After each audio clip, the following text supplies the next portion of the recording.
Ajuda-me a ver o amor que me desperta pela manhã.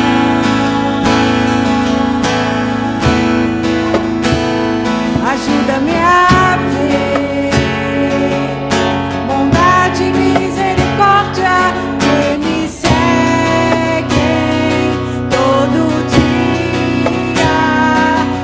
Aleluia, aleluia.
teus caminhos. Quem, pois, conheceu a mente do Senhor? Ou quem foi seu conselheiro?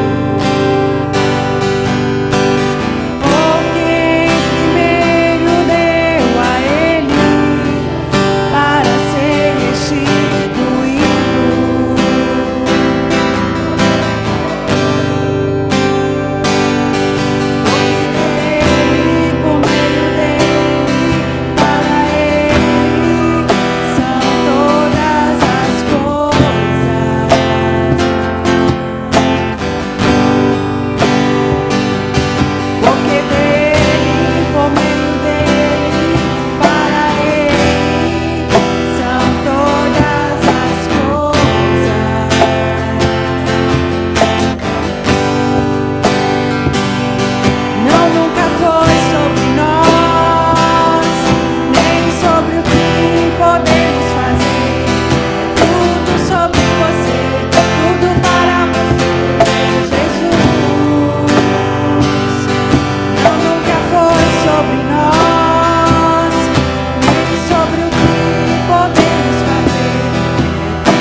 queria que vocês abrissem a sua Bíblia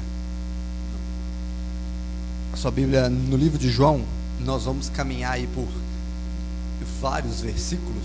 Vamos tentar aí ser bem breve nessas 10 aplicações, tá? No capítulo 1, não tem como a gente não começar falando sobre os primeiros versículos dessa carta de João. A gente tem ali no capítulo 1, versículo 1, a gente tem ali: no princípio era o Verbo, e o Verbo estava com Deus, e o Verbo era Deus. Ele estava no princípio com Deus. Todas as coisas foram feitas por Ele, e sem Ele nada do que foi feito se fez. A grandeza desses versículos de João, a gente tem uma mensagem lá no nosso canal. Foi quando nós iniciamos essa série, foi a primeira mensagem que aprofunda muito sobre esse João 1:1. Se você já esqueceu, se você não assistiu, procura lá no nosso canal do YouTube que tem. Esses versículos, eles mostram de forma direta os atributos de Deus em Cristo.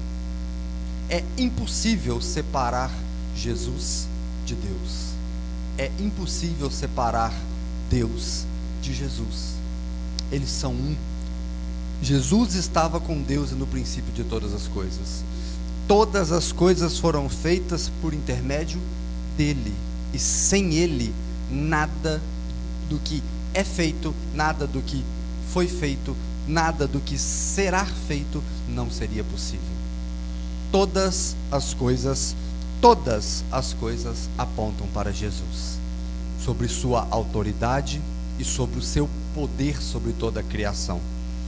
A primeira aplicação que nós temos para a nossa vida é que Jesus era o Verbo de Deus, que Jesus é Deus, e que você passe a olhar para Jesus como o Deus vivo que andou nesse mundo. Amém? Em João 1, versículo 14, diz assim: aquele que é a palavra tornou-se carne e viveu entre nós. Vivemos a sua glória como unigênito vindo do Pai, cheio de graça e cheio de verdade. Esse é o Filho de Deus. Esse é Jesus, o Deus vivo que andou nesse mundo. Amém? Amém? Vocês estão com sono com esse calor todo que está, gente? Misericórdia. Ainda no capítulo 1, a partir do versículo 29, a gente pode observar uma segunda aplicação, tá? Acompanha comigo a leitura, capítulo 1, versículo 29. No dia seguinte, João viu Jesus aproximando-se e disse: vejam, é o Cordeiro de Deus que tira o pecado do mundo. Este é aquele a quem me referi quando disse: vem depois de mim um homem muito superior a mim, porque já existia antes de mim. Eu mesmo não conhecia, mas por isso eu vim batizando com água, para que ele viesse ser revelado em Israel.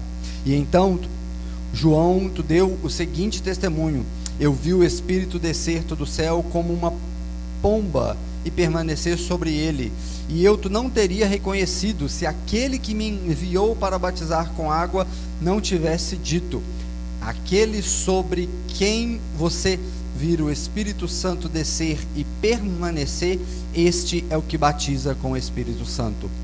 Eu vi e testifico que este é o Filho de Deus.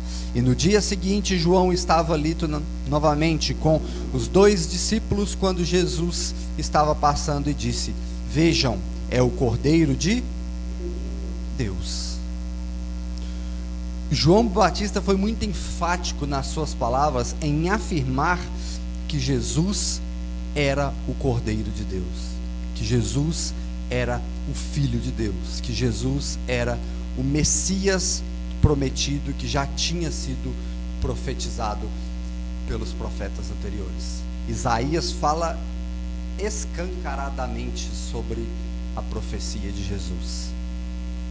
Tudo apontava para ele, o Cordeiro de Deus que tiraria o pecado do mundo. Essa era a profecia. Mateus 1, versículo 21 diz assim: e ela dará à luz a um filho, e você deverá dar-lhe o nome de Jesus, porque ele salvará o seu povo dos seus pecados. Vocês já pararam para prestar atenção na grandeza desse versículo? Não vou me aprofundar aqui nele não, porque não é oportuno agora, mas porque ele salvará o seu povo dos seus pecados. Existe um povo que será salvo dos seus pecados. E que povo é esse? O povo de Deus, a sua igreja, somos nós. Glória a Deus por Jesus Cristo, amém? Então, qual que é a aplicação que a gente tira para esse segundo ponto? Jesus é o único Salvador.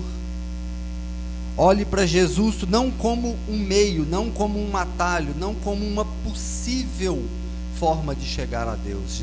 Jesus é o único caminho de se chegar até Deus, o único caminho de se ter a vida eterna, o único caminho de ter esperança de que após a morte nós estaremos na glória com Ele. Isso garante uma vida fácil aqui nesse mundo? Não mesmo, não garantiu nem para Jesus, imagina para nós. Mas a certeza de estarmos em Jesus é a certeza de que nós estamos no caminho certo, o único caminho possível para se encontrar a salvação. Amém?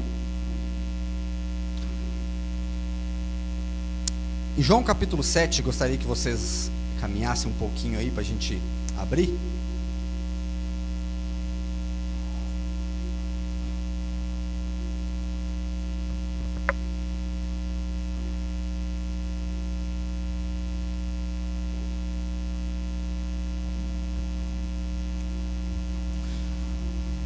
João capítulo 7, a partir do verso 37.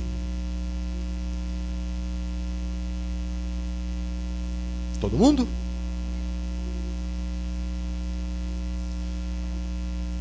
Versículo 37 e 38. No último e mais importante dia da festa, Jesus levantou-se e disse em voz alta: se alguém tem sede, venha a mim e beba. Quem crer em mim, como diz a Escritura, do seu interior fluirão rios de água. Amém? Jesus se apresenta ao longo de todas as Escrituras de diversas formas. Todas apontavam para o seu poder, para a sua autoridade, para quem Ele era.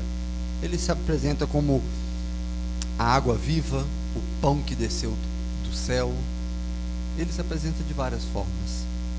Só que o ponto-chave aqui para nós entendermos sobre o que Jesus estava falando e o porquê que Ele estava falando, é quando Ele diz: quem crer em mim, como dizem as Escrituras. Nós podemos crer em Jesus de qualquer forma. Nós podemos correr o risco de criar um Cristo segundo a nossa concepção, um Cristo que te permite viver de qualquer forma, um Cristo que te permite adorá-lo de qualquer forma, um Cristo que te permite servi-lo de qualquer forma. Nós corremos esse risco todos os dias. É por isso que Jesus foi enfático nas suas palavras, não somente nesse texto, mas como toda a Escritura, que Ele diz: aquele que crê em mim, como diz as Escrituras. Nós devemos crer em Deus e em Cristo baseado nas Escrituras, não como aquilo que a gente acha que é, não como aquilo que a gente pensa que Ele é. Nós corremos um risco, já falei isso aqui antes, até uma frase de Arthur W. Pink, um escritor passado, que se você perguntar para qualquer pessoa e fora, você vai falar assim: você crê em um Deus? 99% das pessoas vão responder que sim, que crê.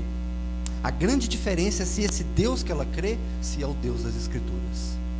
Porque o Deus das Escrituras não te permite você viver uma vida de acordo com aquilo que você acha e que você quer viver. O Deus das Escrituras te dá um padrão de vida, e nada menos do que viver uma vida imitando a Cristo. Vocês já pararam para pensar nisso? A nossa vida não tem que ser vivida de acordo com o que a gente acha que é correto, com o que a gente acha que é justo, com o que a gente acha que é bom. O nosso parâmetro de vida é altíssimo. Ele é olhar para Jesus. Amém? É duro falar amém nisso, né? Porque a gente olha para as nossas atitudes, a gente olha para o nosso dia a dia, a gente olha para o quão nós somos falhos com isso. Mas a nossa referência de vida não deve ser nivelada pelo mais baixo, mas sim pelo mais alto. E mais alto é Jesus Cristo, nosso Salvador. Em João 5, versículo 39, ele diz assim: vocês examinaram as Escrituras porque julgam ter nelas a vida eterna, mas elas testificam sobre mim. Jesus é o cumprimento perfeito das Escrituras. Então a aplicação que a gente tira nesse terceiro ponto é: Jesus é o Deus das Escrituras. Olhe para as Escrituras buscando um padrão a ser vivido em Jesus, não como aquilo que você acha que pode ser. Nós devemos crer em Jesus, não da forma que eu acho que deve ser assim. Não, as Escrituras dizem assim. Essa é a nossa referência de vida a ser seguida. Olhe para Jesus como o Deus que testifica nas Escrituras. Amém? Quarta aplicação, capítulo 8. Acompanhem comigo, por gentileza, a partir do verso 9. Amém? Todo mundo? Versículo 9: os que ouviram foram saindo, um de cada vez, começando pelo mais velho. Jesus ficou só com a mulher em pé diante dele. E então Jesus pôs-se de pé e perguntou-lhe: mulher, onde eles estão? Ninguém a condenou? Ninguém, Senhor, disse ela. E declarou Jesus: eu também não a condeno. Agora vá e abandone a sua vida de pecado. Essa passagem todo mundo conhece, é sobre a mulher adúltera, né? A gente entende o contexto, a gente já estudamos sobre essa passagem toda, mas aqui o cerne da questão aqui é que a gente olha para um Jesus que exorta, um Jesus que perdoa e um Jesus que purifica pecados. Isso foi o que ele fez com aquela mulher. Todos queriam a condená-la diante da lei, baseados na lei. E Jesus ali está naquele momento, diante de todos os judeus, ele lhe fala assim: atira a primeira pedra aquele que não tem pecado. Jesus não disse para condenar, Jesus não disse para deixar impune, mas a ação de Jesus sobre aquela mulher foi a mesma ação de Jesus sobre nós, e a mesma ação de Jesus sobre nós todos os dias. Todos os dias. Por que todos os dias? Porque nós pecamos todos os dias. E vem esse Jesus que exorta, vem esse Jesus que perdoa, e vem esse Jesus que purifica os pecados e nos abraça todos os dias. Então, quando a gente olha para esse texto, a gente entende de que Jesus ali apresentou a verdade para aquela mulher, a mesma forma que ele apresentou a nós essa verdade, e ele é a verdade. O Deus que perdoa pecados quando há arrependimento, o Deus que purifica pecados quando há mudança de vida. João 8,32, ele vai dizer assim: e conhecerão a verdade, e a verdade vos libertará. É até chave, vamos de política isso, né? Mas o contexto aqui é verdadeiro. quando conhecemos a verdade, quando conhecemos o Cristo que perdoa, quando conhecemos o Cristo que purifica, nós temos nova vida, nós temos uma vida diferente. E na sequência do texto, a partir do versículo 34, ele vai dizer assim: e digo-lhes a verdade, todo aquele que vive pecando é escravo do pecado. O escravo não tem lugar permanente na família, mas o filho permanece para sempre nela. Portanto, se o filho vos libertar, vocês serão verdadeiramente livres. O filho, que filho que ele está se referindo? O Filho de Deus. Se Jesus vos libertar dessa escravidão, vocês serão verdadeiramente livres. Livres dessa escravidão do pecado. Então, como que a gente olha e aplica isso na nossa vida? Jesus é o Deus que perdoa pecados.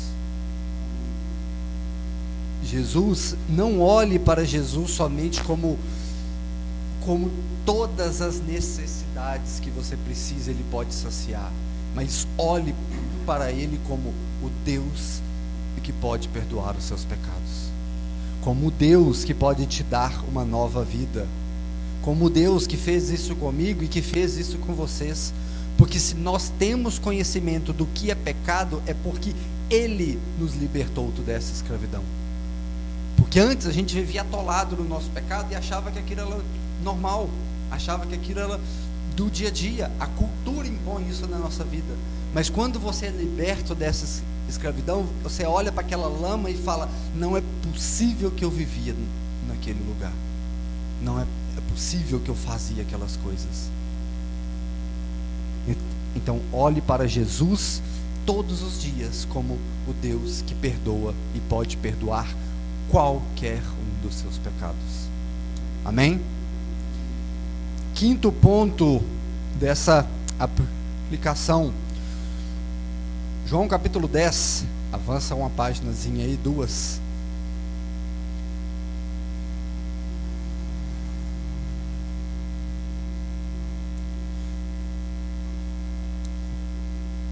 João capítulo 10, a partir do versículo 9.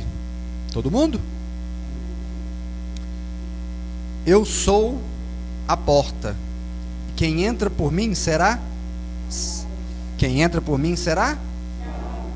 Entrará e sairá e encontrará pastagem. O ladrão vem apenas para roubar, matar e destruir. Eu vim para que tenham vida, e vida em... Eu sou o bom, o pastor que dá a vida pelas... Acho que não precisa mais nada desse texto, sabe? É maravilhoso nós ouvirmos isso aqui de Jesus, porque Jesus falou, e a gente lendo isso em voz alta, isso soa como música aos nossos ouvidos. E quando Jesus disse: eu sou a porta, quem entra por mim será salvo. Ele deu outra opção para a salvação? Não, só Ele. Ele é a porta, Ele é o caminho, Ele é a verdade, Ele é a vida. E ninguém vai ao Pai a não ser por Ele. Esse é o Jesus a quem nós exaltamos e glorificamos. E ele ainda completa o versículo: eu sou o bom pastor, o pastor que dá a vida pelas ovelhas. Ele dá a vida por todo mundo? Ele dá a vida por qualquer pessoa? Ele dá a vida a aquele que vive de qualquer forma? Não, ele dá a vida pelas ovelhas, aquele que ele guia, aquele que ele cuida, aquele que ele abraça e protege dos lobos devoradores. Esse é o Jesus a quem nós exaltamos. É o Jesus que dá a vida pelas ovelhas. Nós já estudamos esse texto, nós já fomos a fundo em tudo. A sequência do versículo 14 ajuda a trazer ainda mais luz sobre isso. E ele reforça: eu sou o bom pastor, eu conheço as minhas ovelhas, e elas me conhecem, assim como o Pai Assim como o Pai me conhece, eu conheço o Pai, e eu dou a minha vida pelas minhas ovelhas. As ovelhas de Jesus conhecem o seu pastor. As ovelhas conhecem, elas não obedecem qualquer pastor. Elas não obedecem qualquer pessoa que chega e tenta dominar aquele aprisco. O que Jesus está falando aqui para nós é: eu cuido daqueles que o Pai me deu. Eu guardo aqueles que o Pai me deu. Eu alimento aqueles que o Pai me deu. Porque eu sou o caminho para a salvação. E eu dou a minha vida pelas minhas ovelhas. Eu dou a minha vida pelo meu povo. Eu dou a minha vida pela minha igreja. É o que Jesus está falando. Nesse capítulo 10, se você reler isso, eu te convido a fazer isso em casa, você vai perceber que Jesus repete várias vezes: eu dou a minha vida pelas minhas ovelhas. Eu dou a minha vida pelas minhas ovelhas. Ele é muito enfático nisso, ele queria dizer isso. Ele não dá a sua vida por qualquer um, ele dá a sua vida pelas suas ovelhas. Agora, queira fazer parte desse rebanho. Queira estar debaixo dos braços de Jesus. Queira estar debaixo da proteção dele. Porque Jesus, como ele mesmo iniciou, ele é a porta que leva à salvação. Ele não é uma porta, um outro caminho, um outro meio. Ele é a porta e o caminho. Só existe ele para você chegar até Deus e ter a certeza da vida eterna. Amém? Aplicação desse quinto ponto para nós. Não olhe para Jesus como simplesmente um meio a se chegar a Deus. Jesus é o bom pastor. É Ele quem cuida de nós. É Ele quem guarda a sua igreja. Amém? Glória a Deus por isso, né? Amém? Nós vamos para a segunda parte. Hoje nós fizemos aqui uma dobradinha, né? Alguém já falou para você hoje? Aliás, vamos fazer a pergunta diferente. Você já falou para alguém hoje: eu te amo? O Senhor, Ele falou contigo. Jeremias 31:3, Ele diz: com amor eterno eu te amei, e com misericórdia eu te atraí para perto de mim. Ou seja, Jesus, Ele diz que te ama. Amém? Não sei se você, de repente você está precisando ouvir isso hoje. Ou seja, Ele te ama. Amém? Isso é importante para nós. Você não é um fruto aí de uma experiência de Deus. Você é um dos propósitos de Deus.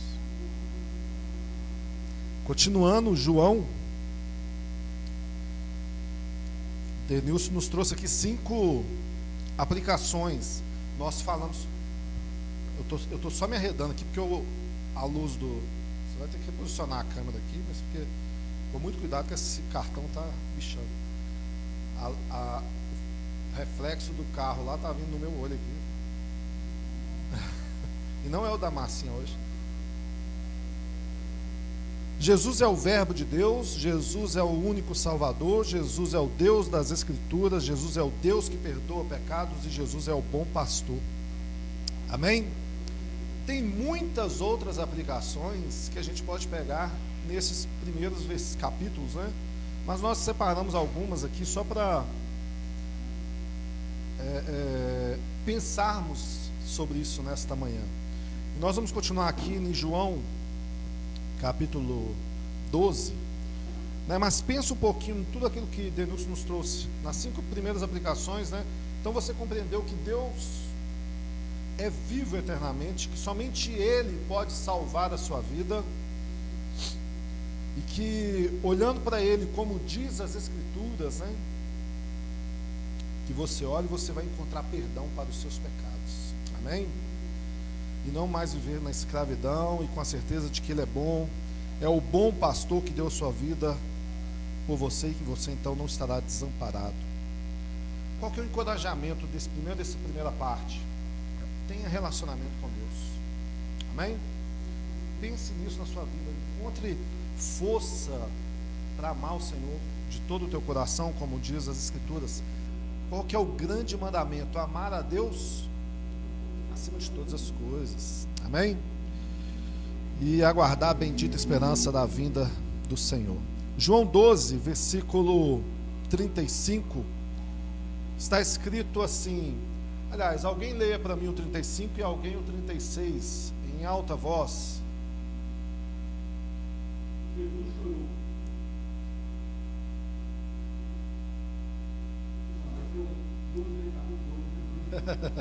Talvez acabou, né?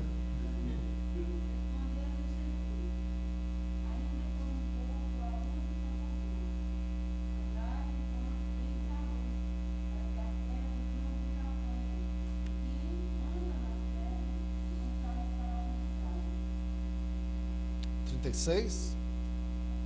Enquanto tem luz, três valores, para observar espírito da luz, essas coisas de Jesus, e retirando escondeu-se dele. Amém? Jesus é a luz do mundo. A primeira aplicação que nós vamos pensar sobre isso, porque o texto é claro para isso. Ele é a luz do mundo. Se a gente olhar os versículos que antecedem essa passagem, nós vamos ver algumas coisas interessantes. Jesus tinha ressuscitado Lázaro, lembra lá no capítulo 11? Ressuscitou a Lázaro. Isso foi um acontecimento que ficou popular, todo mundo ficou sabendo dessa notícia, e a fama de Jesus cresceu, as pessoas queriam segui-lo, as pessoas estavam apavorosas com aquilo, e os líderes religiosos pensaram o seguinte: olha,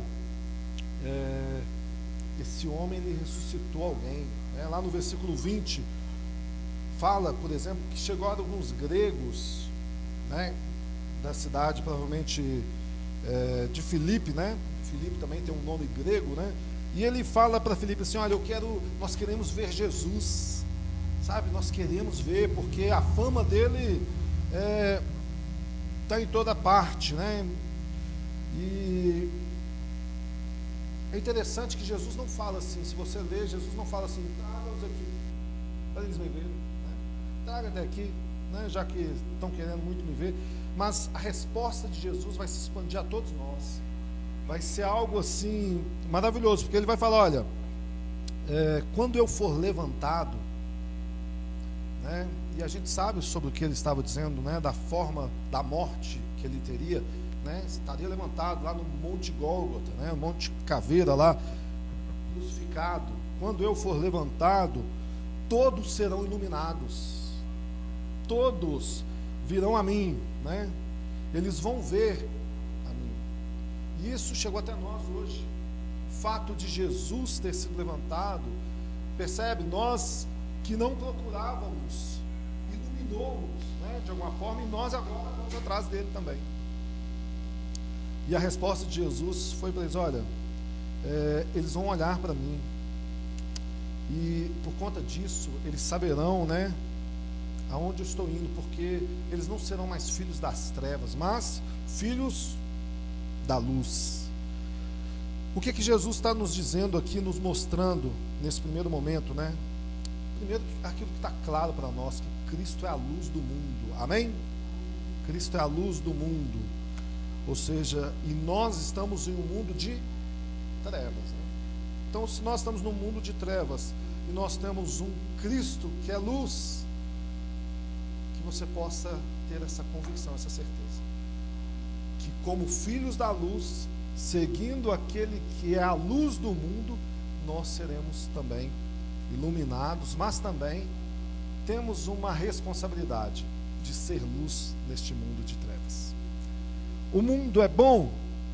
Olha, se você observar as muitas maravilhas que tem no mundo, talvez sim, talvez você fale assim: tem muitas coisas interessantes, tem muitas coisas que a gente gostaria de ver, né? Talvez a gente não vai ver em vida, né? Eu fico vendo, o pessoal está viajando agora para o espaço, né? Vamos fazer um tour aonde? No espaço. De repente, os nossos filhos ou os filhos dos nossos filhos, se Jesus não voltar, isso vai ser um negócio mais comum. Mas hoje é um negócio que tem como você imaginar algo assim? Assim, vou ali fazer um passeio no espaço, você vender seu rim, de repente dá para você pagar a primeira parcela. Mas tem muita coisa no mundo que talvez a gente não vai ver. Lógico que eu fui para uma situação quase de utopia, mas no próprio mundo, né, de repente a gente não vai ver as 7 maravilhas que tem no mundo pessoalmente. Talvez a gente não vai conhecer nem as belezas naturais que tem aqui no próprio Brasil. Porém, uma coisa é fato, ou seja, o mundo tem suas belezas, mas nada se compara à beleza de Cristo. Amém? Qual que é o nosso propósito aqui? Que você saia daqui hoje pensando assim: poxa, Jesus é tudo que eu preciso. Jesus é o bem mais precioso. E a gente poderia, igual eu falei aqui, pegar várias passagens aqui e colocar. Aqui nós estamos falando de 6, 10, que vai ser o total, mas a gente poderia ter 80, como diz João lá no seu livro, né? Nem todos os livros do mundo seriam capazes. E nós vamos para o capítulo 13, e aí tem um versículo 4 em diante, do 4 ao 9. Vamos deixar vocês participarem aí na leitura. Então, cada um, por favor, leia um versículo.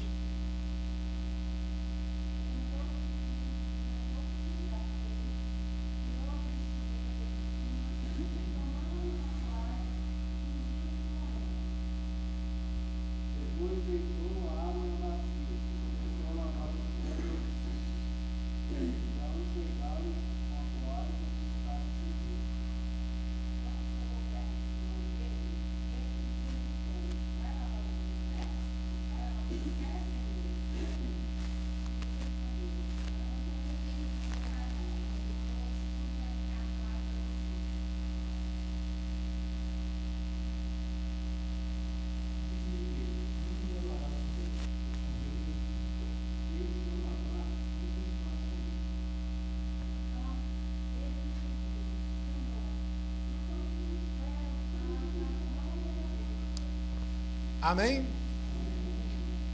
Jesus é o servo humilde. Amém, irmão? Ele nos dá um princípio muito interessante, que o que a gente entende? Que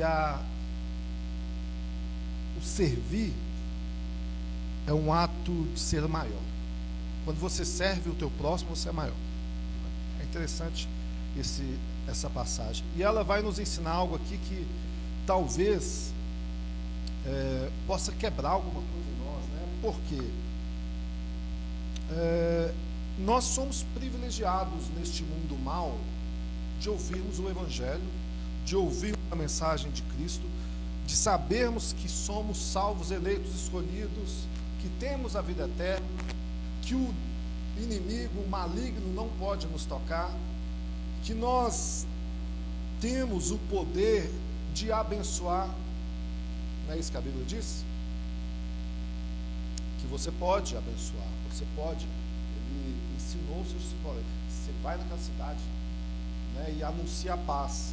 Se aquela cidade te rejeitar, sacode o pé lá, poeira, e volta.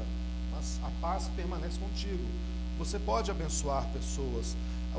Os pais têm aí esse poder de abençoar os filhos. É um princípio, né, que nós aprendemos nas Escrituras. Olha o peso e o valor que tinha a bênção dos patriarcas, ao ponto de que Jacó, né, acaba enganando ali seu irmão, e depois Esaú fica lá louco, querendo, não sobrou nenhuma bencinho para mim.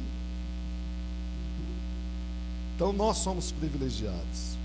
Porém, vem Jesus e mostrar que, olha, ele sendo a própria bênção manifestada, ele sendo o próprio Deus, ele agora está chegando e falando assim: eu sou humilde, né? E ele não está falando isso com a palavra, ele está falando isso com atos. Ele poderia chegar e falar assim: eu sou humilde, né? Não, mas ele pega ali os seus discípulos e pega a bacia, cinge lá a toalha, posição de servo, e fala: agora eu vou lavar os vossos pés.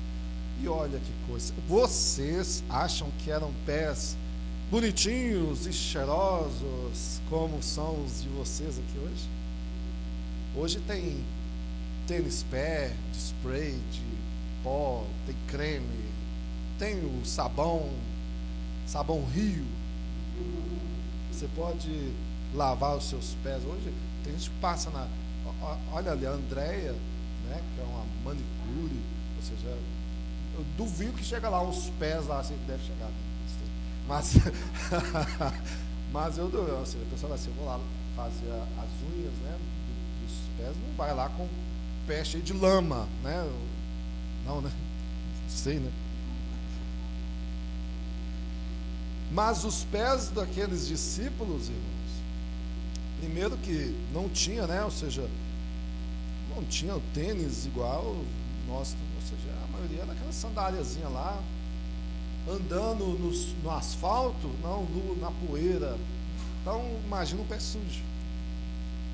Tanto que era comum nas casas, né?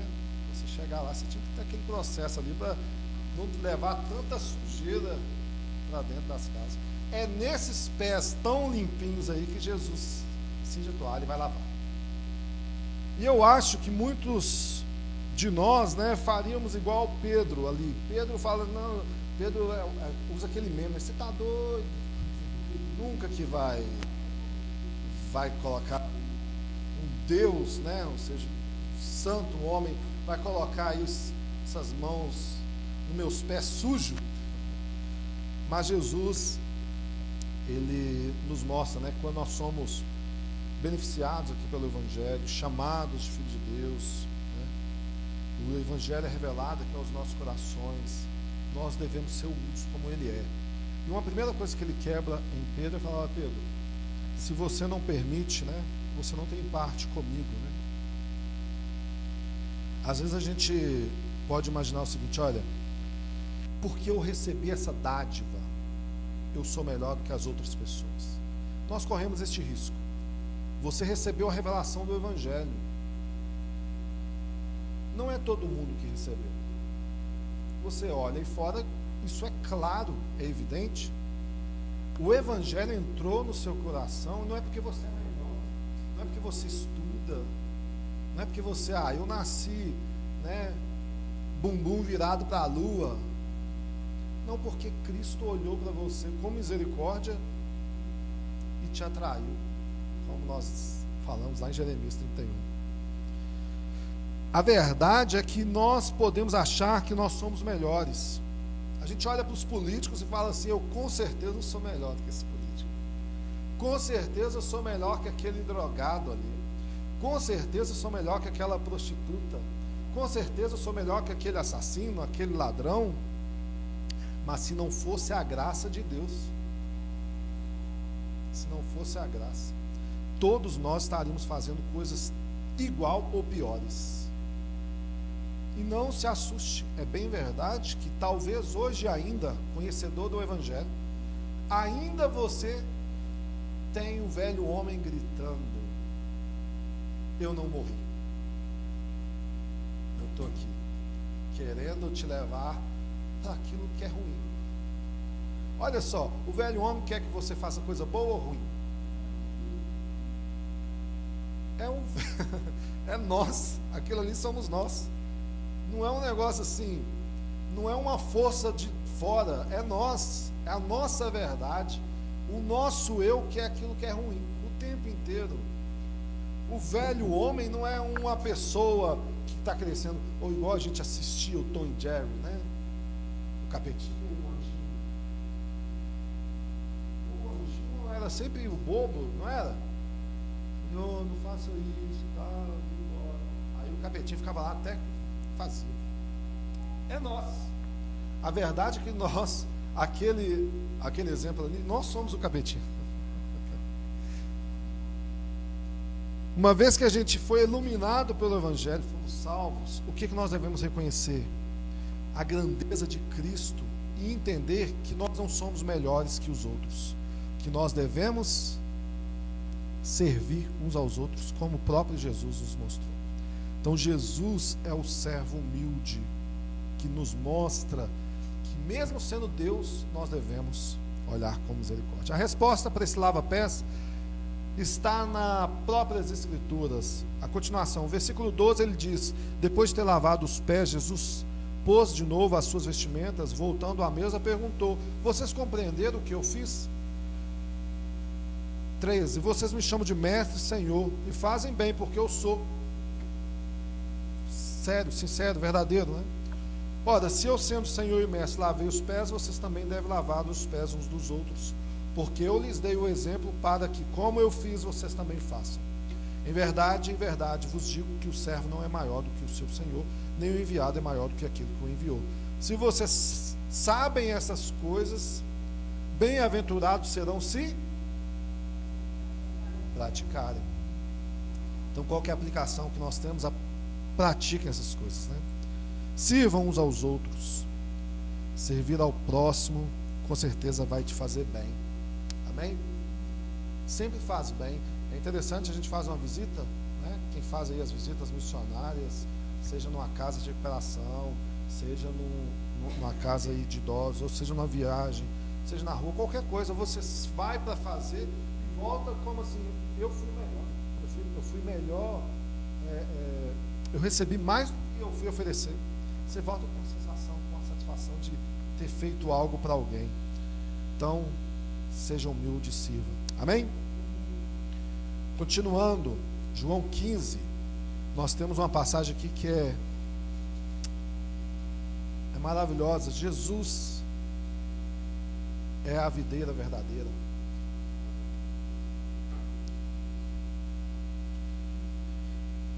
Verso 1, ele diz assim, eu vou ler dessa vez: eu sou a videira verdadeira e o meu pai é o lavrador. Todo ramo que estando em mim não dê fruto, ele corta. Tudo que ele dá fruto, ele limpa, para que produza mais fruto ainda. Vocês já estão limpos por causa da palavra que vos tenho falado. Olha como que você é limpo. É pela palavra falada. Muitas das vezes a gente acha que é por algumas mandingas, né? Tem que fazer isso e tal, tal. O evangelho, o poder de Deus está na palavra. A palavra dele já tinha esse poder. Permaneçam em mim e eu permanecerei em vocês. Como o ramo não pode produzir fruto de si mesmo, se não permanecer na videira, assim vocês não podem dar fruto se não permanecerem em mim. Eu sou a videira, vocês são quem permanece em mim e eu nele, esse dá muito fruto, porque sem mim, ou seja, isso é claro, né? Sem ele nós não podemos fazer nada. O que há de mais belo neste mundo, irmãos? A igreja. Amém? Eu falei que agora há pouco, né? Uma viagem no espaço, as 7 maravilhas do mundo, tudo que a gente olha para este mundo é belo, mas nada é mais belo e precioso do que a igreja. Por que não? Porque Cristo morreu pela igreja. Cristo morreu pela sua igreja. O evangelho, ou seja, está aqui por causa da igreja. O Espírito Santo está aqui por causa da igreja. Jesus não morreu por essas paisagens. Jesus não morreu por essas coisas, por os pontos turísticos, mas ele morreu pela igreja. Alguns podem pensar assim: ah, eu sou igreja sozinho, né? Não tem esse pensamento? Eu sou igreja sozinho? Não é, irmão. Jesus falou assim: olha, eu sou o cabeça e vós são um corpo. Primeiro, é interessante que ele fala: olha, nós estamos ligados, né, nele. Isso é maravilhoso. Agora, se você tem a triste situação de ter que amputar um membro do seu corpo em algum momento, aquele membro não continua com vida, né? Ele é simplesmente dispensado. Nós somos igreja porque nós estamos ligados uns nos outros. E ele, dando esse exemplo da videira, ele está dizendo: olha, a vida está na videira, não nos ramos que saem dele. Então nós devemos permanecer nele. Tratar a igreja, tratar Cristo como algo secundário é um perigo. E tratar disciplinas cristãs também como algo secundário, da forma como o Denilson disse aqui, né? Da forma que eu acho que deve ser, como eu vejo Cristo, também é um perigo. Nós temos sacramentos, por exemplo, batismo e ceia. Domingo que vem nós teremos a ceia deste mês. Se você nasceu de novo, isso não é opcional. Isso faz parte da vida do cristão. Então, se você nasceu de novo, você creu em Jesus Cristo, você não pode falar assim, eu faço isso se eu quiser. Não, você faz isso porque você nasceu de novo. Quem é Deus? É você ou é Deus?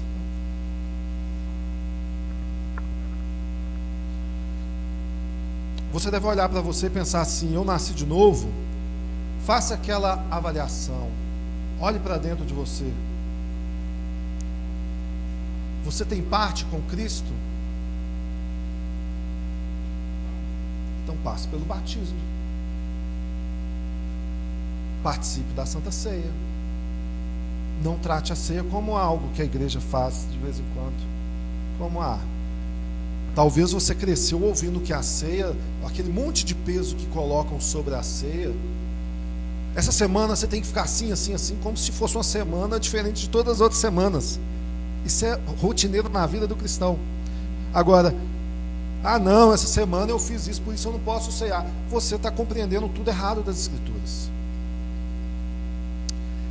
Se tiver essas dúvidas, estou aqui, Denilson está aqui, nós estamos aqui, vamos sentar, vamos conversar, mas não fica fazendo as conclusões precipitadas. Meus meninos chegou perto de mim, Davi, Isaac, eu quero batizar. Eu falei assim, quando vocês se converterem. Porque para mim vocês ainda não são convertidos. É pesado? É. Vamos conhecer as Escrituras, vamos conhecer quem Deus é, vamos entender o que é oração realmente, não é uma prática religiosa. Não, você não vai na igreja somente que, vou ver os coleguinhas, você tem que ter prazer em Deus. E é muito mais fácil você ter prazer no videogame, no celular o dia inteiro, do que em Deus. Então quando você tiver prazer, você vai batizar. Pesado? Tenha vida em Cristo, amém? Tenha oração, trabalhe na igreja, observe os sacramentos, seja um evangelista, né? Prega Jesus como Jesus. Dia 10 nós temos o batismo lá no Family Day, nós vamos falar um pouco sobre isso aqui ainda. Não é batizado? Até seu nome. É dia de sepultar o velho homem. Isso é para corajosos. Amém? A Bíblia diz, eu vos chamei porque sois fortes. E ela fala muito sobre ter coragem. Tem que ter coragem. Amém? Jesus é o Deus fiel, João 16, verso 7. Mas eu lhe digo a verdade, melhor para vocês que eu vá, porque se eu não for, o Consolador não virá.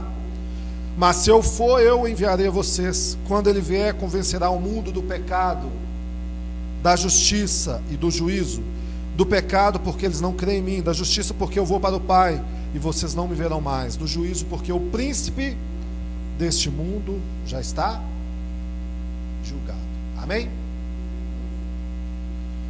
Se Jesus disse que melhor era que ele fosse, então nós temos que acreditar que era melhor que ele fosse. Amém? Olha só, ele fala assim, Jesus é a própria sabedoria de Deus. Ele falou, é melhor que eu vá. Poxa, a sabedoria de Deus, o Deus verdadeiro, o Senhor Jesus que nos ama, falando com os seus discípulos, amigos, irmãos que ele estava ali servindo, discipulando, ele fala, olha, é melhor que eu vá. Então nós temos que crer que é melhor que ele tenha ido realmente. E por que era melhor? Porque assim, se eu não for, o Espírito Santo não virá. Mas se eu for, eu vou enviar, porque eu sou fiel. Então Jesus é um Deus fiel. E João 16 fala sobre isso.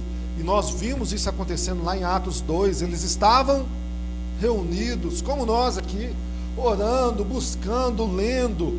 E de repente foram vistas línguas como de fogos. E eles começaram a profetizar, eles começaram a falar as grandezas de Deus. de forma que as outras pessoas olhavam assim: o que está acontecendo com esse povo? Eles estão bêbados, eles estão cheios de vinho. E Pedro, cheio de ousadia, se levanta e fala: não, não, irmãos, não é bebida, não estão alcoolizados. O que vocês estão vendo é aquilo que foi predito pelo profeta Joel: nos últimos dias o Senhor derramaria do seu espírito sobre toda a carne. Olha a promessa se cumprindo. Então, quando ele acontece isso, o que ele faz? Ele convence o mundo do pecado, da justiça e do juízo. Do pecado, que se você não crê em Jesus, você está pecando. Então, igual aquelas igrejas antigas lá, né, que a gente participava, fala para a pessoa do seu lado aí: se você não crê em Jesus, você está pecando. Logo, você deve então pregar para as pessoas, porque se as pessoas não creem em Jesus, elas estão em pecado. Qual que é o seu papel? Pregar para as pessoas. Jesus é a salvação, amém? Da justiça, porque ele subiu ao Pai e foi testificando a sua mensagem, conforme a gente pode ler lá em Isaías 53. Isaías 53 é maravilhoso, esse anúncio. Isaías, um homem quantos anos antes de Cristo, já anunciando tudo que Jesus faria. Isso é maravilhoso. E ele fala lá em Isaías 53: olha, eu vou sentir prazer do trabalho realizado. Ele verá o fruto do seu trabalho e fala assim: eu estou satisfeito. É isso que ele fez. A justiça, ele foi para o Pai, as pessoas não podiam mais vê-lo, testificou que era uma verdade. Do juízo, o príncipe deste mundo já está condenado. Ou seja, então toda dúvida, todo sentimento, tudo aquilo que arruina o homem, não tem mais poder, porque já foi julgado na morte de Jesus. E o Espírito Santo vem e traz essa verdade.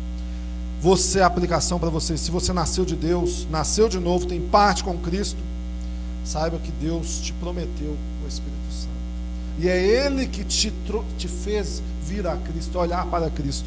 O Espírito Santo não é para você sair aí pulando, imitando bicho, gritando, correndo, mas é para você olhar para Cristo e glorificá-lo. É isso que o Espírito Santo faz.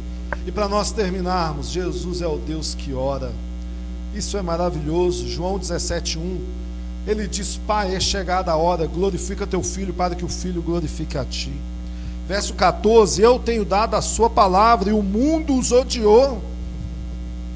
O mundo odeia os cristãos desde o início. Você não é um privilegiado, porque eles não são do mundo, como também eu não sou. Você não é deste mundo. Não peço que os tire do mundo, mas que os guarde do mal.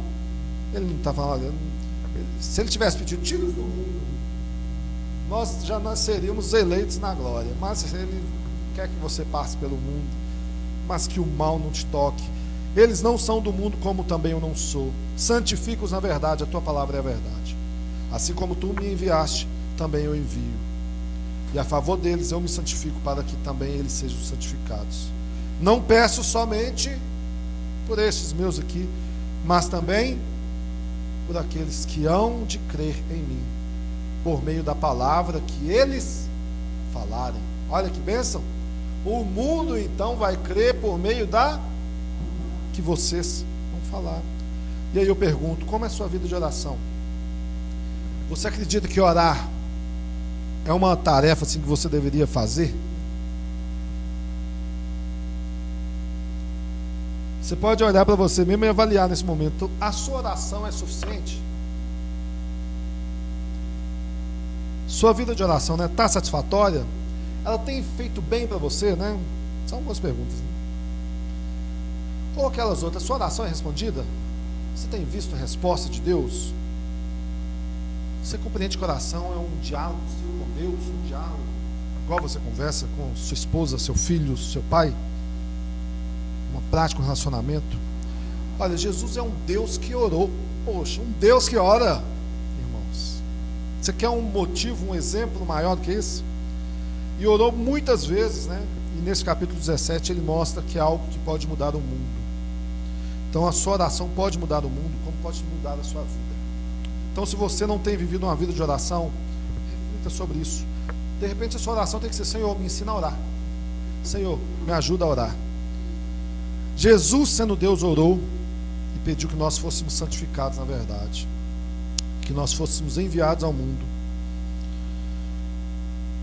e que mesmo nós ainda não existimos, né, nós já éramos alvos da sua oração. Isso é maravilhoso. Se Jesus ora, você precisa orar muito mais. Amém? Qual que é a aplicação? 1 Tessalonicenses 5,17. Não cesse de orar.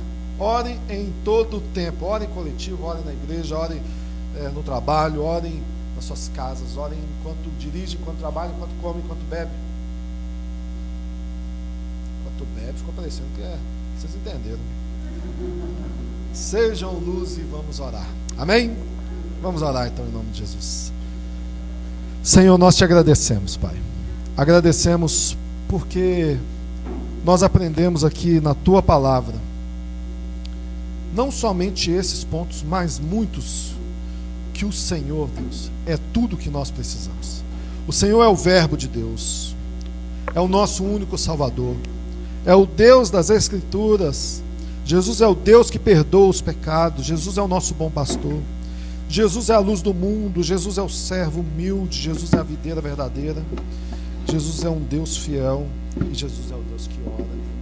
Pai, que nós possamos ser um pouquinho do Senhor.